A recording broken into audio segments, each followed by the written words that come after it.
Welcome to VL Academy.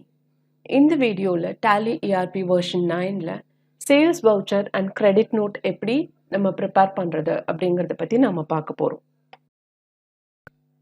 இந்த ஸ்லைடில் sales and credit note வவுச்சருக்கான சில டிரான்சாக்ஷன்ஸ் நான் கொடுத்துருக்கேன். ஸோ இந்த டிரான்சாக்ஷன்ஸை வந்து நம்ம வவுச்சரில் எப்படி ப்ரிப்பேர் பண்ணுறது அப்படிங்கிறத பற்றி நம்ம ஃபோர்த் கமிங் வீடியோவில் பார்க்க போகிறோம். இப்போ சேல்ஸ் வவுச்சர் கிரெடிட் நோட் நம்ம க்ரியேட் பண்ணுறதுக்கு முன்னாடி நான் ப்ரீவியஸ் ஸ்லைடில் காமிச்சிருக்க ட்ரான்சாக்ஷன்ஸ் எல்லாம் நீங்கள் ஒரு பேப்பரில் காப்பி பண்ணி வச்சிட்டிங்கன்னா உங்களுக்கு அந்த ட்ரான்சாக்ஷன் என்டர் பண்ணுறதுக்கு ஈஸியாக இருக்கும். இப்போ நம்ம வவுச்சருக்குள்ளே என்டர் பண்ணுறதுக்கு கேட்வே ஆஃப் டேலியில் ட்ரான்சாக்ஷன்ஸ் கீழே இருக்கிற அக்கௌண்டிங் வவுச்சர் அப்படிங்கிறத நம்ம கிளிக் பண்ணணும். ஸோ இப்போது டிஃபால்ட்டாக நம்ம ப்ரீவியஸாக நம்ம ஒர்க் பண்ணுறப்போ எந்த வவுச்சரில் ஒர்க் பண்ணமோ அந்த வவுச்சர் இங்கே டிஸ்பிளே ஆகும். பட் நமக்கு இப்போ தேவை சேல்ஸ் வவுச்சர். ஸோ இப்போ ரைட் ஹேண்ட் சைட் பார்த்தீங்கன்னா இங்கே F8 அப்படிங்கிறது இருக்குது.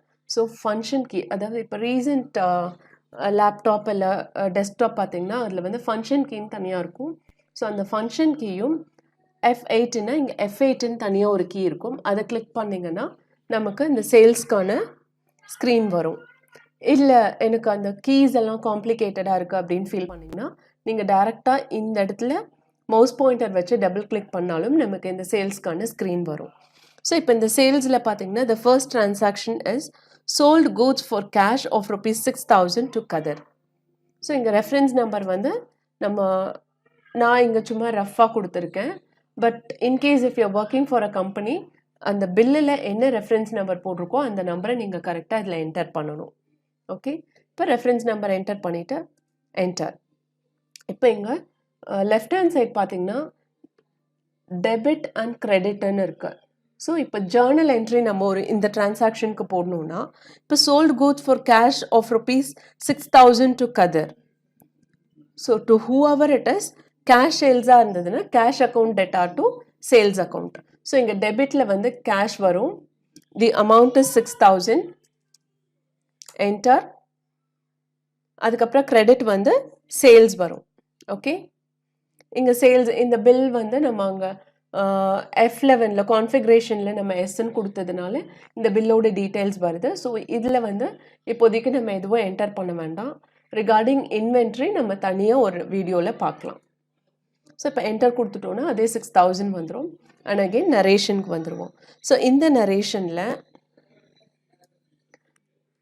being sold goods for cash to Qatar. So நமக்கு நரேஷனில் இந்த டிரான்சாக்ஷன் ரிலேட்டடாக என்ன டீட்டெயில்ஸ் எல்லாம் இதில் என்டர் பண்ணுமோ அதெல்லாம் நம்ம என்டர் பண்ணிக்கலாம். என்டர் கொடுத்து accept yes or no. So yes அப்படின்னு கொடுத்துக்கலாம். ஸோ நான் இப்போ ஒரு சேல்ஸ் என்ட்ரிக்கானது உங்களுக்கு சொல்லி காமிச்சிட்டேன்.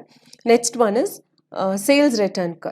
ஸோ இங்கே இருக்கிற இந்த credit note, debit note, reverse journal, memos எல்லாம் வந்து எப்படி ஆக்டிவாக இருக்கிறதுங்கிறத நான் உங்களுக்கு இன்னொரு வீடியோவில் சொல்லியிருக்கேன். ஸோ இப்போ நம்ம டைரெக்டாக கிரெடிட் நோட்குள்ளே போகலாம். ஸோ கிரெடிட் நோட் வந்து இங்கே கிரெடிட் நோட்டுன்னு இருக்குது, அதை டபுள் கிளிக் பண்ணணும். ஸோ டபுள் கிளிக் பண்ணோன்னா இங்கே கிரெடிட் நோட் அப்படின்னு வரும். ஸோ இந்த கிரெடிட் நோட்லேயும் ரெஃபரன்ஸ் நம்பர் நான் இங்கே ரஃபாக கொடுத்துருக்கேன். And enter. இங்கே கிரெடிட்டில் என்ன வரும்? சேல்ஸ் ரிட்டர்னாக இருந்ததுன்னா, ஸோ சேல்ஸாக இருந்ததுன்னா கேஷ் அக்கௌண்ட் டெட்டா டு சேல்ஸ் அக்கௌண்ட். இந்த சேல்ஸ் ரிட்டர்னாக இருந்ததுன்னா சேல்ஸ் ரிட்டர்ன் அக்கௌண்ட் டெட்டா to cash account. Okay, so இங்கே சேல்ஸ் ரிட்டர்னுக்கு வந்து இங்கே சேல்ஸே இல்லை, சாரி இது கிரெடிட்.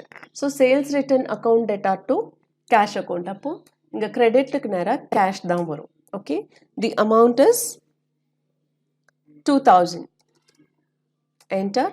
டெபிட் வந்து சேல்ஸ் ரிட்டர்ன் வரும். ஓகே, ஸோ நம்மளே தப்பு பண்ணாலும் அது வந்து டெபிட்டில் என்னென்ன லிஸ்ட், அதாவது டேலியில் வந்து டெபிட்டில் என்ன லிஸ்டெல்லாம் வர்றதுக்கான ஆப்பர்ச்சுனிட்டிஸ் இருக்கும் அதை மட்டும்தான் அதில் காமிக்கும். ஸோ அப்படி அது கரெக்டாக காமிக்கிறதுக்கு நம்ம என்ன பண்ணணும் அப்படின்னா லெஜரில் என்டர் பண்ணுறப்போ அது டெபிட்டா கிரெடிட்டாங்கிறத நம்ம தெளிவாக கொடுக்கணும். ஓகே, அண்ட் இப்போதைக்கு நம்ம இன்வென்ட்ரி அலோகேஷன்ஸ் பார்க்கல. ஸோ அதை என்டர் ப்ரெஸ் பண்ணிட்டோன்னா இங்கே சேல்ஸ் ரிட்டர்னுக்கு நேராக 2000 வந்துடும். Again enter narration. ஸோ இங்கே வந்து பீயிங் goods returned by கதர். Okay, accept yes or no, accept பண்ணிடுறோம். ஸோ இப்படி தான் நம்ம சேல்ஸ் ரிட்டர்னுக்கான என்ட்ரிஸை நம்ம என்டர் பண்ணணும். ஸோ நான் வந்து உங்களுக்கு ஒரு டிரான்சாக்ஷன்ஸ் தான் காமிச்சிருக்கேன். So rest of the transactions நீங்களே ட்ரை பண்ணி பாருங்கள். இந்த வீடியோ வாட்ச் பண்ணதுக்கு ரொம்ப ரொம்ப தேங்க்ஸ். இந்த வீடியோ நிஜமாவே உங்களுக்கு யூஸ்ஃபுல்லாக இருந்ததுன்னா லைக் பண்ணுங்கள், ஷேர் பண்ணுங்கள் அண்ட் சப்ஸ்கிரைப் பண்ணுங்கள். Thank you once again.